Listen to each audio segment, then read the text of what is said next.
తండ్రి మాట కోసం రాముడు తన రాజ్యాన్ని త్యాగం చేస్తే సీతమ్మ అన్నీ వదులుకుని భర్త వెంటే నడిచింది.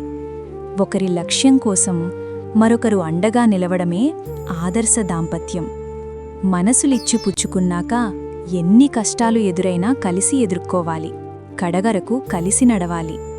అర్థం చేసుకునే తోడు చెంత ఉంటే అరణ్యంలోనైనా ఆనందంగా బతకొచ్చని నిరూపించారు సీతారాములు.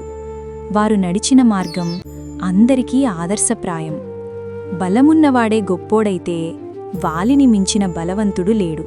చదువుకున్నవాడే గొప్పోడైతే రావణుణ్ణి మించిన పండితుడు లేడు. గుణమున్నవాడు కాబట్టే రాముడు గొప్పోడయ్యాడు. నీ గొప్పతనాన్ని నిర్ణయించేది నీ గుణం మాత్రమే. రాముడు ధర్మం కోసం రాజ్యాన్ని వీడాడు. సీతమ్మ తన భర్త కోసం రాజభోగాలను తృణప్రాయంగా విడిచిపెట్టింది. నిజమైన ప్రేమ ఎలాంటి త్యాగానికైనా సిద్ధపడుతుంది.